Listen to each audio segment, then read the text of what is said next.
세연쌤, 서울 빌라를 낙팔 하고 싶은데 빌라가 정말 팔릴까요? 팔리지가 않으면 보유해도 괜찮을까요? 오늘은 서울 빌라를 낙찰받고 수익을 내고자 하시는 분의 고민을 덜어드릴까 합니다.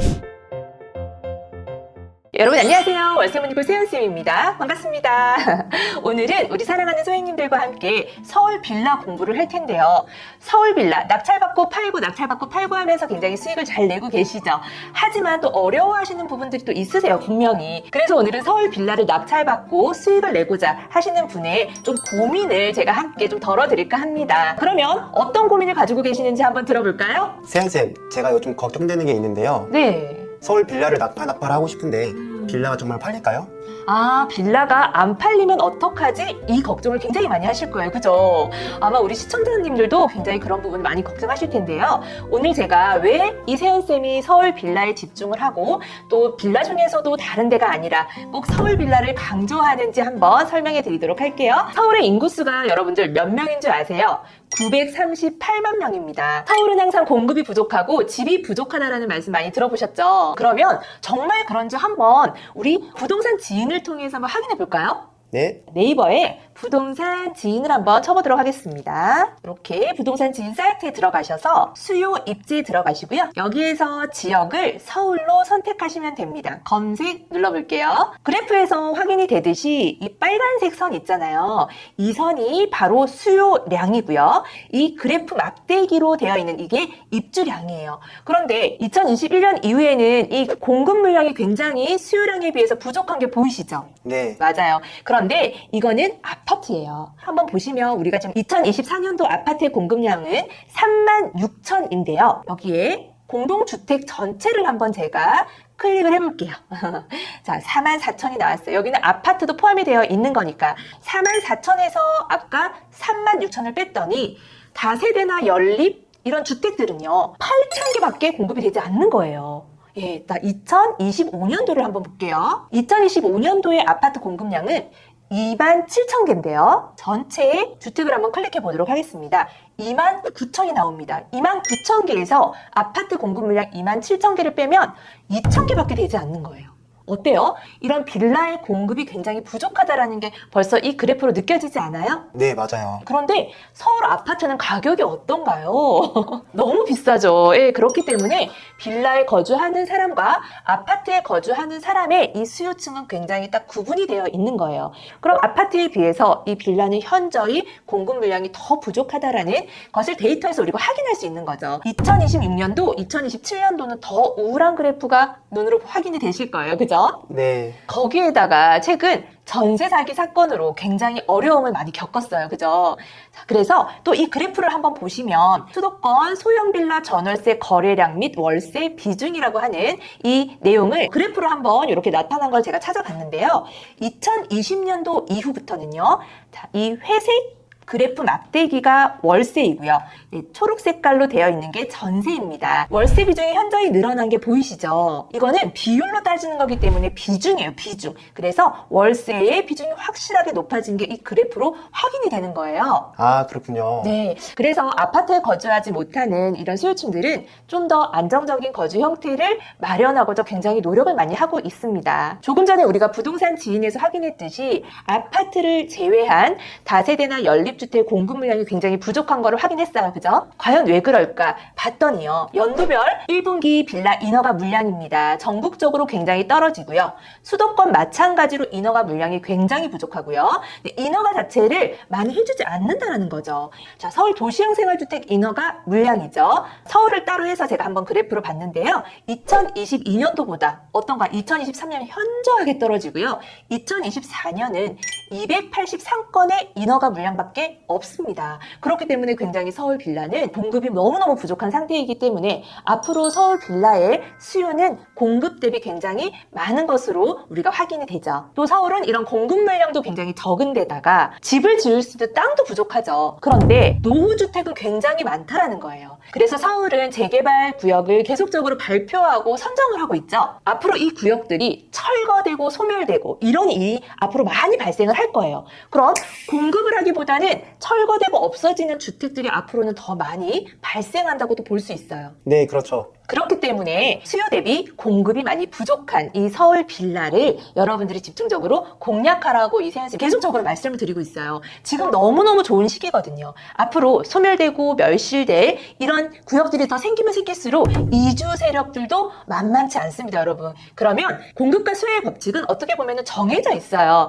네, 수요가 많고 공급이 부족하면 집값이 어떻게 되죠? 상승할 수밖에 없다라는 거죠. 자, 어떠세요? 서울 빌라에 제가 계속적으로 좀 투자하셔라, 집중하셔라 하는 이 이야기가 좀 납득이 되시나요? 네, 납득이 됩니다. 그래도 여러분들이 그래도 안 팔릴까봐 또 걱정하는 부분들이 있어요. 그럼 그러한 걱정들이 사실화된다면 서울 빌라는 거래가 되지 않아야 되겠죠. 네. 하지만 거래가 되고 있다라는 거예요. 그것 또한 이세현쌤이 부동산 플래닛이라고 하는 사이트를 통해서 명확한 수치를 좀 보여드릴게요. 네이버에 부동산 플래닛이라고 검색을 합니다. 여기에 들어가셔서 여러분 실거래가 조회를 클릭하시고요. 저희 연립 다세대, 연립 다세대 체크하시고요. 여기 우측에 보시면 분석이라고 하는 요 버튼을 클릭합니다. 클릭하고 여기에 12개월, 제가 1년 동안에 거래된 건수를 한번 조회를 해볼게요. 먼저 서울 강남구부터 출발하겠습니다. 강남구를 제가 클릭을 했더니요. 1년 동안이에요. 1년 동안 2023년 7월부터 2024년 현재까지입니다. 물론 업데이트가 조금 다소 느릴 수 있어요. 약간의 오차가 있을 수 있다는 거는 좀 참고하시고요. 강남구가요. 1년 동안 452건의 거래 건수가 있었어요. 여기 지금 숫자 보이시죠? 네, 이렇게 확인하시면 조금 더 마음이 편하실 거예요. 자, 서초구 한번 보도록 할게요. 서초구는 703건. 자, 그리고 송파구, 네, 강남 3구부터 보겠습니다. 송파구는 1097건이네요.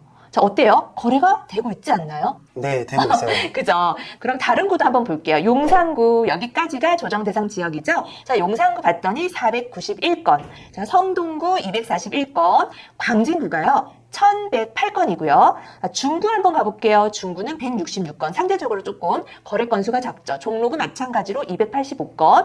거래 건수가 좀 적은 이유는요, 여러분. 건수만 또 보시면 사실은 안 돼요. 왜냐하면 중구와 종로구 같은 경우에는 주택수가 굉장히 없는 지역이에요. 그렇기 때문에 비율로 보셔야 하는데 비율까지 저희가 정확하게 확인하기에는 조금 어려움이 있죠. 그래도 이 정도 데이터는 여러분들 충분히 이렇게 거래가 되고 있구나. 동대문도 392건, 동대문도 주택수가 많지 않죠. 자, 은평구 한번 볼까요? 은평구 1784건, 상대적으로 많네요. 서대문구 638건, 이런 식으로 서울에 거래된 건수를 여러분들이 좀 확인을 할 수 있어요. 그래서 이 건수의 수만 보시고 또 판단하지 마시고요. 실제로 사실은 우리가 시세조사와 임장, 정말 팔릴 것이냐 이런 부분들을 명확하게 조사하신다면 여러분들 안 팔리면 어떡하지? 한결 좀 걱정을 덜어내시고 편안하실 거예요.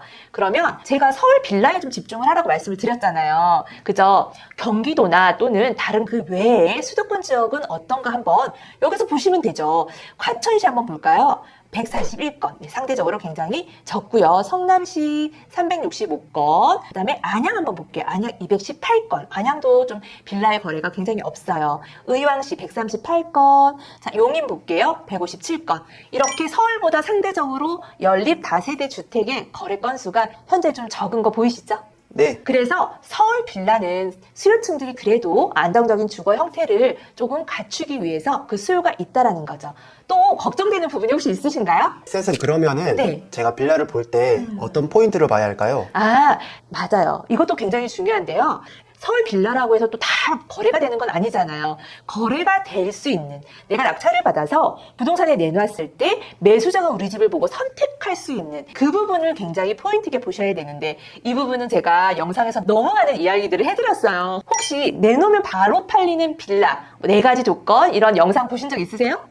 네, 봤어요. 거기에 제가 4가지 명확하게 이야기해놨는데요. 네, 준신축급이어야 하고, 방이 3칸이어야 하고, 학교가 가까이 있어야 하고, 1세대 1주차가 가능한 물건이면은 여러분들이 낙찰받고 매도하는데 큰 어려움은 없으실 거예요. 거기에다가 시세조사와 임장 반드시 정확하게 하셔야 되죠. 쌤, 그러면 그래도 팔리지가 않으면 보유해도 괜찮을까요? 정말 걱정왕의 끝판왕입니다.